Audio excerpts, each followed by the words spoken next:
Hello, hello! On se retrouve comme prévu aujourd'hui pour la quatrième vidéo du défi 30 jours, une vidéo par jour. Je me présente rapidement pour ceux qui ne me connaissent pas comme d'habitude. Jérôme Menges alias le maniaque de la progression. Je coach à distance des footballeurs ambitieux en préparation mentale, diététique et athlétique. J'accompagne également d'autres sportifs bien évidemment que le football. Auparavant, j'étais préparateur de gardien de but et encore actuellement préparateur de gardien de but pour la sélection du Mali, pour le Festival international sport de Toulon. J'ai pu coacher en France, en Australie, ici en Guadeloupe où je vis actuellement. J'ai été également préparateur mental de Toulon Elite Futsal qui évolue en Ligue 1 de futsal. Voilà pour la petite présentation, mais ce qui vous intéresse le plus, c'est le thème du jour. Comment réussir sans savoir faire des choix. Voilà le thème que j'ai choisi aujourd'hui qui est à la suite des épisodes précédents, comme vous l'avez très certainement compris, puisqu'on parlait de choix hier et avant-hier également, que sans choix c'était très compliqué. Je vous invite à revoir ces vidéos-là. Et maintenant, j'ai envie de dire, si vous avez le choix, comment faire pour réussir à trouver la bonne solution. Je prenais l'exemple dans l'épisode numéro 10, d'accord, à revoir, sur Federer. Il est plus profond qu'aujourd'hui, mais justement, je vais vous donner 2-3 pistes. Le plus important à comprendre, si vous voulez réussir, c'est de savoir vous entourer des bonnes personnes. Et j'ai envie de dire d'abord, dans un premier temps, de votre entourage. Alors, oui et non. Oui et non. Il n'y a pas longtemps, je regardais le documentaire sur Griezmann, où justement sa sœur, son frère, enfin bref, dans la famille, il s'occupe de tout, il n'a pas d'agent, etc. C'est à la fois bien, puisqu'au final, c'est un écosystème dans votre famille qui peut faire vivre d'autres personnes, très bien. Par contre, il peut être limitant si vous n'êtes pas encore à ce niveau-là. C'est-à-dire que pour en arriver à ce niveau-là, il avait besoin de quelqu'un.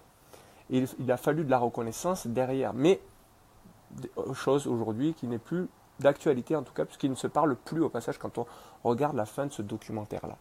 Et donc, pour revenir sur Federer, lui s'entoure uniquement de ses proches pour faire des choix. Il ne réfléchit pas, il ne réfléchit pas sur un coup de tête. C'est-à-dire que quand il y a quelque chose qui se passe, il ne prend pas une décision sur un coup de tête. Il prend le temps vraiment de comprendre ce qui se passe, d'attendre 24 heures, 48 heures pour que la pression redescende et qu'il fasse ses choix tout simplement pour réussir, pour avancer, pour continuer bien évidemment dans le bon sens. J'ai vu une vidéo il y a pas longtemps, alors je ne pourrais pas vous la passer parce que je ne sais plus du tout, c'était comme ça sur mon fil d'actualité Facebook, où justement il disait qu'il n'y a pas longtemps il avait changé le préparateur physique, si je ne me trompe pas, ou alors il avait rajouté un autre. Bref, en tout cas, le plus important, si je comprends bien moi, dans tous ces professionnels-là, et ceux que j'accompagne également, c'est qu'ils font les choix par rapport aux personnes qui les entourent, tout simplement. Et bien, tant mieux, j'ai envie de dire, parce que tout seul, ça serait compliqué. Moi, ça m'est arrivé de coacher des sportifs et de leur conseiller des choses. D'autres prépas mentaux diraient que c'est pas du tout notre rôle, mais moi, je fais des conseils volontiers pour la personne, pas pour moi, parce que je gagne rien derrière. Ça m'est arrivé même que je fasse faire un choix à un joueur et que je sois dedans. C'est-à-dire qu'il ne puisse plus payer pendant 2-3 mois et qu'on se retrouve 3 mois ou 6 mois plus tard. Mais grâce à ce changement de cap, grâce à ce changement de club, il a pu évoluer à un plus haut niveau, même si le niveau financier était un peu moins bien. Mais en tout cas, il a pu, hop, grimper au niveau. Et ça, c'est vraiment le plus important à comprendre. C'est-à-dire que le plus important dans vos choix, c'est toujours de choisir le projet sportif avant tout. C'est-à-dire si vous avez moins de 24 ans, choisissez le projet sportif avant tout. Si vous avez plus de 24 ans, il va falloir commencer à réfléchir. C'est-à-dire vers 25-26, on choisit plus le côté financier parce qu'on a envie de se poser, on a une femme, on a une copine, on veut faire des enfants, donc il faut se poser à tout prix.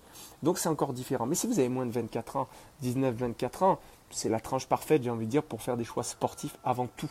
D'accord, c'est vraiment important de le comprendre. Et donc Federer, ça doit se compter sur les 5 doigts d'une main, les personnes à qui il fait confiance et les personnes à qui il discute justement pour prendre une décision.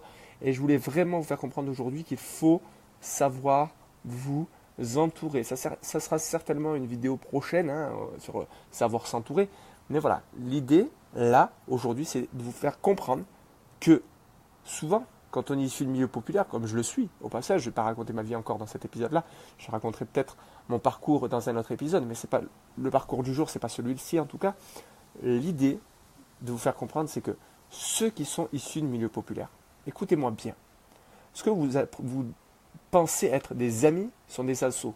C'est des assos, mon assos, c'est des associés. C'est pas vraiment des amis, c'est-à-dire que les amis, allez à l'hôpital, ne jouez plus au ballon et vous verrez si c'est vraiment vos amis. Peut-être qu'il y en a certains, ils ne sont même pas au courant. Peut-être qu'il y en a même pas, ils prendront des nouvelles. Ils s'en foutent complet. Quand vous montez, ils sont tous là. Quand vous êtes en bas, il n'y a personne. Donc, rappelez-vous de ça, c'est vraiment très important. D'accord? Apprenez à vous entourer. C'est vraiment fondamental pour apprendre à faire des choix. Donc, est-ce que, justement, comment réussir sans savoir faire des choix? Ben, tout simplement en sachant vous entourer de bonnes personnes. D'accord? Et pas forcément, encore une fois, des personnes dans la famille. D'accord? Ronaldo, son agent, c'est très proche maintenant, mais à la base, ce n'était pas son ami. D'accord? Maintenant, c'est le cas, puisque bon, il fait gagner beaucoup d'argent et tout, c'est encore différent. On a d'autres relations, etc. Mais vraiment, ce que je voulais vous faire comprendre aujourd'hui, c'est savoir s'entourer. Parce que si vous n'arrivez pas à faire des choix, au moins les personnes qui vous entourent seront là. Alors attention, encore une fois, troisième, attention, pas forcément celle de la famille. C'est très compliqué de choisir les bonnes personnes pour s'entourer. Moi, il y a des fois où voilà, les sportifs me demandent à moi directement. Parce que sportivement, peut-être je suis plus concernés que leurs parents qui sont là juste pour voir l'argent. Et c'est ça. Quand on voit le documentaire sur, comment ça s'appelle, Ma part d'ombre, on voit des bailleurs. On comprend très vite ce qui se passe dans la famille. Vous voyez? Donc attention, attention, attention. D'accord? Voilà. J'espère en tout cas que cet épisode vous a plu. N'hésitez pas à liker, lover, partager si ça vous intéresse et que ça pourrait intéresser d'autres personnes. En tout cas, je vous remercie d'être de plus en plus nombreux à me suivre sur ces lives. C'est vraiment très, très, très, très intéressant. Je compte bien les continuer jusqu'au bout. Et donc, j'en profite puisque en fur et à mesure des vidéos, je me rends compte que le projet que je suis en train de mettre en place, je vais le complémenter. C'est-à-dire que je vais aller encore plus loin dans ce que je voulais faire. C'est-à-dire que ce projet-là, je voulais le lancer en septembre, octobre. Mais je vais essayer de le lancer là maintenant tout de suite d'ici début mars. Donc le 17 février, je compte bien faire le pré-lancement, toujours, ça ne change pas. Et à partir du 5 mars, si je ne me trompe pas, on commence. On va commencer quelque chose qui va aider les footballeurs justement, minimum DH, d'accord, ceux qui sont en dessous, DH ou 6e division. Ceux qui sont en dessous, pour l'instant, je ne vais pas m'occuper de vous. C'est-à-dire que pour cette première partie 2018, pendant 6 mois, je vais aider des footballeurs. Voilà. Je n'en dis pas plus aujourd'hui, je vous ai donné un indice supplémentaire. Croyez-moi que ceux qui n'ont pas les moyens de se payer un coaching individualisé pourront peut-être se payer ce coaching-là.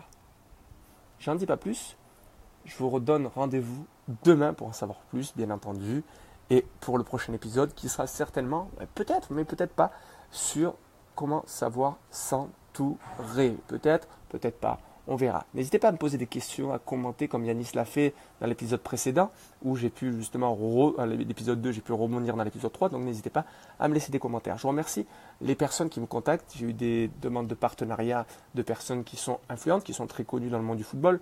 Pour l'instant, ça reste des touches, c'est-à-dire qu'il n'y a rien de concret. Vous les connaissez certainement puisqu'ils sont beaucoup plus connus que moi, puisque ça fait de plus longtemps qu'ils font ça. Mais voilà, moi je prends en compte que la communauté que j'ai est peut-être pas énorme pour le moment, mais elle est de qualité, de très grande qualité, croyez-moi, parce que j'arrive à en vivre actuellement. Donc prenez conscience de ça aussi, si vous vous entourez, c'est que ce n'est pas forcément les personnes qui ont beaucoup de likes, qui ont beaucoup de j'aime, qui sont les plus intéressantes pour vous. D'accord? Prenez conscience de ça, c'est pas ce qui compte. Avoir des likes, on paye, on peut payer. Des vues YouTube, on peut payer. D'accord? Il y en a qui le font? Très bien, chacun son délire. Moi non, je veux être authentique, je veux être réel avec vous, je veux être sérieux et vous faire comprendre que le plus important, c'est de savoir s'entourer. Et j'espère être pour vous l'une des personnes qui puisse vous inspirer, vous aider, vous faire progresser beaucoup plus rapidement, comme si j'étais un proche, tout simplement. Parce que vous avez vécu certainement des choses que mes sportifs ont vécues et que j'ai vécu également. D'accord ? J'en rediscuterai un peu plus sur mon parcours très prochainement. Je vous remercie d'avoir été autant nombreux à suivre ce live. J'espère que vous avez bien entendu. N'hésitez pas à le partager, à liker, à commenter, à me laisser des messages en privé. C'est avec plaisir que j'y répondrai, comme je réponds quasiment toujours à toutes les personnes qui me contactent. Voilà, pour des conseils, etc. Si je peux laisser ma marque derrière vous, tant mieux, je serai le plus heureux. Voilà. Je vous remercie. N'oubliez jamais de viser le ciel pour atteindre l'au-delà. C'était Jérôme de Vitrainers, alias le maniaque de la progression. À très vite. Du moins, à demain.